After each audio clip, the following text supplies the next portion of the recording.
या बातमीचे प्रायोजक आहेत हॉटेल बडे मियां।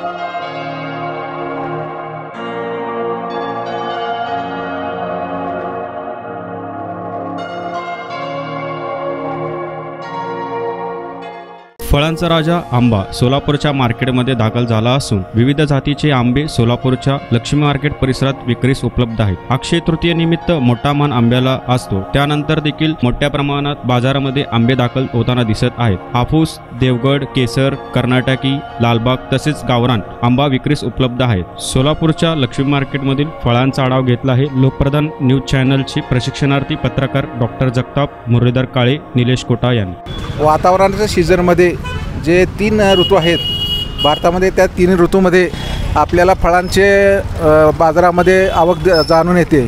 आणि उन्हाळ्याच्या सीझनमध्ये किंवा हिवाळ्याच्या सीझनमध्ये सीझन वाईज जे फळं येतात त्यामध्ये उन्हाळ्याच्या सीझनमध्ये आंबा हे सगळ्यात मोठं फळ आहे, ज्याला फळांचा राजा आंबा म्हणलं जातं। आणि आज बाजारामध्ये आंब्याची विक्री आणि आंब्याचे जोरात चालू आहे। त्यामुळे आपण आंब्याचे भाव पूर्वी कसे होते आता कसे आहेत याबद्दल आपण जरा मार्केटमध्ये आपले व्यापारी आहेत त्यांनाच विचारून सांगूयात। साहेब आपलं नमस्कार, आपलं नाव? माझं नाव मुजमिल बागवान आहे, लक्ष्मी मार्केटमधून बोलतो मी। साधारण आपल्याकडे आंब्याचा जो सीझन आहे तो कधी चालू होतो? आधी आता चालू होऊन आता 2 महिने झाले सीझन। आता नेहमी दरवर्षी कसा सीझन चालू होतो? दरवर्षी जून महिन्यामध्ये चालू होतं सीझन। बरं, पूर्वीच्या काळामध्ये आंब्याचा सीझन हा अक्षय तृतीयेला सुरू असायचा, जेणेकरून पूजा चालू असे त्यामुळे ते आंबे घेतले जातात। पण आजच्या काळामध्ये बदलत्या सीझनमध्ये आंब्याचं काय चाललं आहे? आता अक्षय 2 महिने पहिला आंबा एवढी सुरू झाला, जास्त असल्याने पहिलाच चालू झाला सीझन। पण तुमच्याकडे आंबे कुठून येतात? आपल्याकडं देवगड, नाशिक, औरंगाबाद, आपल्या ग्रामीण भागातून सगळ्याकडे येतात। आपल्याकडे कर्नाटक येतं की कर्नाटकमधून येत आहे। मग आता जे तुमच्या आंब्याचं जी विक्री होते त्याच्यामध्ये गिराईक जास्त आंबे कोणत्या म्हणजे ह्याला पसंत करतात? जास्त केसर आंबा आहे ह्याला। हे कसं आहे, रस पण होतं, कापून करायला दोघं कामाला येतं। केसर आंबा म्हणून असं आहे, एकदम गोड असतं खायलाही। बरं, तुम्हाला जे रत्नागिरी, देवगड आहे किंवा सिंधुदुर्ग आहे याची मागणी कमी असते की जास्त असते? याच्या प्रमाणात त्याचा रेट जरा जास्त असतं, रेट कमी असतं, त्यामुळे याचा मागणी जास्त आहे केसर आंबा। आपण जे आंबे आणता ते तुम्ही असं होलसेल म्हणजे आणता की एखाद्या एजंट मार्फत ते आंबे विकता? नाही, आम्ही मार्केट शेतकरीकडनं आणतो, आडत व्यापाऱ्याकडनं।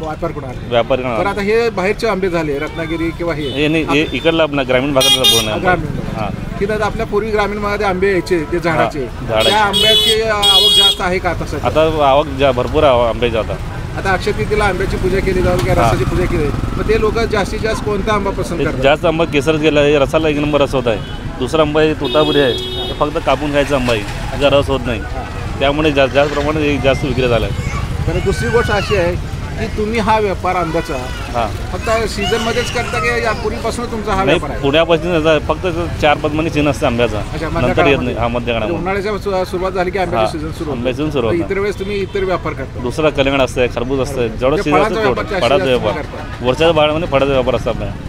आपण या मार्केटमध्ये आले आणि आपल्याला यांनी चांगली माहिती दिलेली आहे। यामध्ये आपण आंब्याचा जो सीझन बघितला आहे की यांच्यामध्ये आंब्याचा सीझन जो आहे ते उन्हाळ्याच्या काळातच जास्त चालला जातो आणि 2 महिन्यापूर्वी हे आंबे आणले जातात। अक्षय तृतीयेला आंब्याचा आवक जास्त आहे आणि केशर आंबा हा जास्त चालतो। देवगड आणि हापूस याच्यामध्ये थोडंसं प्रमाण कमी आहे। आपण बघत असाल तर हा कर्नाटकचा आंबा आहे, तर आपण कर्नाटकच्या आंब्याविषयी काय सांगा?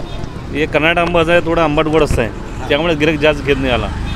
आता रेट कमी असतं, 140 रुपये किलो, डझन 300 रुपये डझन प्रति डझन पडतं आहे। पण काही लोक बाजारात गेल्यानंतर आम्हाला कर्नाटकचा आंबा देऊ नका, देवगडचा याचं काय? ज्याची जी परिस्थिती आहे त्यामुळे घेतात। ज्याला आंबट गोड लागतंय, कोणाला शुगर असेल त्याला आंबट गोड लागतंय, ज्याच गोडमध्ये शुगर पेशंट चालत नाही, त्यामुळे थोडं आंबट गोड घेऊन जातं गिराईक। बरं, याच्यामध्ये तुम्हाला या आंब्याच्या दरवर्षीच्या सीझनमध्ये नफ्याचा फरक कसा असतो? आज एवढा झाला, पुढच्या वर्षी एवढा? आता कसं ऊन प्रमाण जास्त नाही, थोडं नफा कमी आहे यावेळी। आता ऊन जास्त होतं, आंबा खराब नाही निघाला आतून। त्यामुळे पावसाचा सीझन थोडा अवकाळी सुरू झालेला आहे. आता थोडासा चांगला गेला मला आता. अच्छा लागला. मग असं ऐकण्यात आहे की अवकाळी पाऊस असेल त्यावेळेस आंब्याचा सीझन कमी होतो का? थोडा आंबा थोडासा खराब होतो असं थोडासा खराब होतो म्हणून जास्त गिऱ्हाईक कस्टमर घेत नाही पावसाळ्यामध्ये. अच्छा. म्हणजे आपला हा सीझनिंगचा धंदा आहे आणि आपल्याला यामध्ये रस आहे, त्याच्यामध्ये आपल्याला तुम्हाला प्रॉफिट तर मिळू शकतं. म्हणजे जेणेकरून प्रॉफिट म्हणजे असं नाही की जो आपल्या पोटपणाचा धंदा आहे तो तुम्हाला यामध्ये चालू शकतो.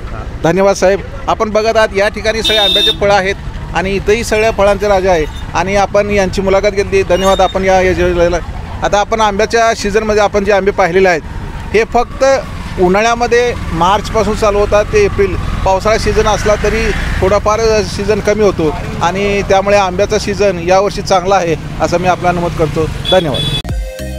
मटन, चिकन आणि बीफसाठी प्रसिद्ध असलेलं सोलापूर शहरातील विजापूर वेस्ट येथील प्रसिद्ध हॉटेल बडे मियाँ. पाया ताहरी mutton biryani, chicken biryani, mutton seekh, chicken 65 आदी मिळण्याचं एकमेव ठिकाण हॉटेल बडे मियाँ. मटनमध्ये beef mutton rice, beef cheese अंगुरी, बडे मियाँ स्पेशल मटन अंगारा, मटन कढी, खिमा मसाला. चिकनमध्ये chicken rice, chicken Malvani, special Bade Miyan chicken cheese अंगुरी, chicken tikka, chicken Hyderabadi, butter chicken, kadai chicken masala असे भरपूर आयटम्स उपलब्ध. मटन बिर्याणी, चिकन बिर्याणी, बीफचे स्पेशल डिश सुद्धा जेवणासाठी उपलब्ध. खास हॉटेलमध्ये जेवणाची सोय आणि पार्सलची सोयही उपलब्ध. स्वस्त आणि मस्त जेवण मिळण्याचं विजापूर वेस्ट येथील एकमेव ठिकाण हॉटेल बडे मियाँ. आमचा पत्ता हॉटेल बडे मियाँ, विजापूर वेस्ट, सोलापूर.